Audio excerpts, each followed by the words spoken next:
आज हम एक नया अध्याय शुरू करने जा रहे हैं जिसका नाम है पौधों में पोषण। तो चलिए जानते हैं इस अध्याय के इस पहले भाग में हम क्या जानने वाले हैं।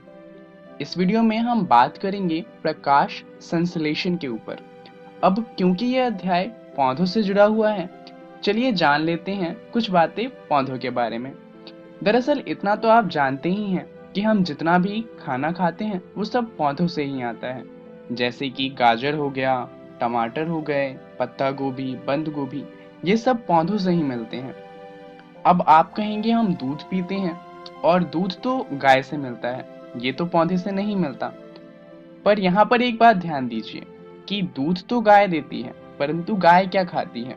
गाय भी तो घास ही खाती है। तो किसी ना किसी तरीके से हमें जो खाना है वो पौधों से ही मिल रहा है।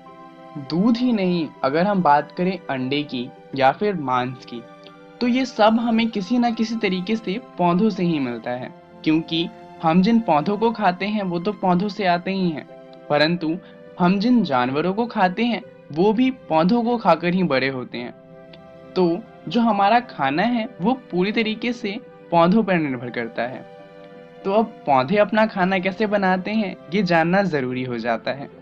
तो चलिए जानते हैं कि आखिर पौधों में पोषण होता किस तरीके से है।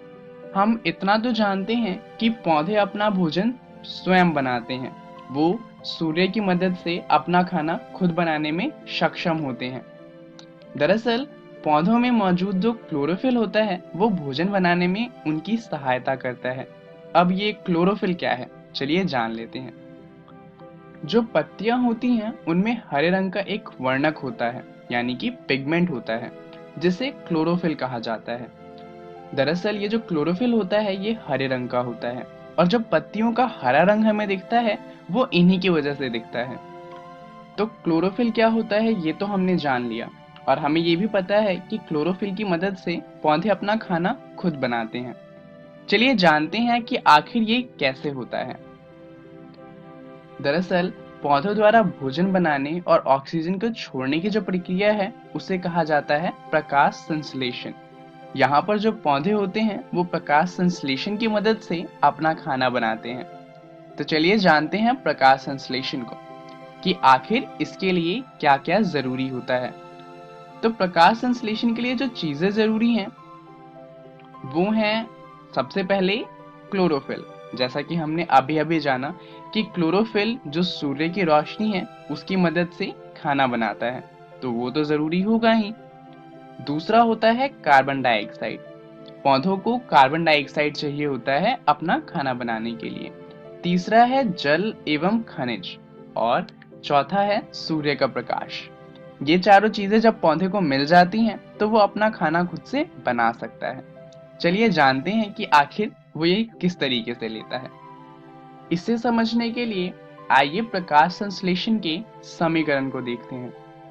प्रकाश संश्लेषण का समीकरण कहता है कि कार्बन डाइऑक्साइड जो कि पौधों को वायु से मिलता है में जब जल मिल जाए, जो पौधों को मिट्टी से मिलता है, तो क्लोरोफिल की मदद से जो पौधे होते हैं वो बनाते हैं कार्बोहाइड्रेट। ये पौधों का भोजन होता है जो पौधे अपने आप को बड़ा करने के लिए और अपने खाने पीने के लिए इस्तेमाल करते हैं। और साथ में हमें मिलता है ऑक्सीजन, जो कि पौधे क्या करते हैं वायुमंडल में छोड़ देते हैं। अब ये ऑक्सीजन जो होता है वो हम सांस लेने के लिए इस्तेमाल करते हैं। तो ये है समीकरण। यहाँ पर जो ये समीकरण है वो होने के लिए सूर्य की जरूरत होती है। अगर सूर्य नहीं होगा तो ये प्रक्रिया नहीं हो सकती। इस प्रक्रिया को अपनी कॉपी में लिख लीजिए, ये बहुत ही जरूरी है। अब जरा यहाँ पर एक चीज देखिए, जो जल है वो तो मिट्टी से मिल जाएगा, परंतु कार्बन डाइऑक्साइड की बात करें तो यहाँ पर ये क्वेश्चन आता है कि क्या पौधे सांस ले सकते हैं? आखिर उन्हें कार्बन डाइऑक्साइड मिलता कैसे है? चलिए जानते हैं। दरअसल पौधों को जो कार्बन डाइऑक्साइड है वो रंध्र की मदद से मिलता है, जिसे हम इंग्लिश में स्टोमेटा कहते हैं। ये पत्तों के दोनों भाग पे पाया जाता है, मतलब पत्तों के आगे भी होता है और पत्तों के पीछे भी होता है। इसकी मदद से जो पौधे होते हैं वो हवा से कार्बन डाइऑक्साइड को अपने अंदर ले सकते हैं। इसके अंदर एक रंध्र छिद्र होता है जिसकी मदद से जो हवा है वो अंदर जाती है, और जो रंध्र छिद्र है उसको कवर करता है द्वार कोशिकाएं, जो कि खुलती हैं और बंद होती हैं। जब खुली होती हैं तो हवा अंदर जा सकती है और अंदर से बाहर भी आ सकती है, परंतु जब द्वार कोशिकाएं बंद होती है तो हवा न तो अंदर जा सकती है न ही बाहर आ सकती है। अब आप शायद सोच रहे होंगे कि प्रकाश संश्लेषण इतना महत्वपूर्ण है क्यों, आखिर हम इतना क्यों पढ़ रहे हैं इसके बारे में। दरअसल जितने भी जीव हैं उन सभी जीवों के भोजन तथा ऑक्सीजन की पूर्ति के लिए प्रकाश संश्लेषण की जरूरत होती है। जितने भी जीव इस धरती पर हैं वो अपने भोजन के लिए पौधों पर निर्भर होते हैं, और पौधे खाना बनाने के लिए प्रकाश संश्लेषण पर। वहीं पौधों का दूसरा काम होता है कार्बन डाइऑक्साइड और ऑक्सीजन के संतुलन को बनाए रखना। अब जरा सोचिए कि पृथ्वी पर अगर एक भी पेड़ नहीं होता तो क्या होता।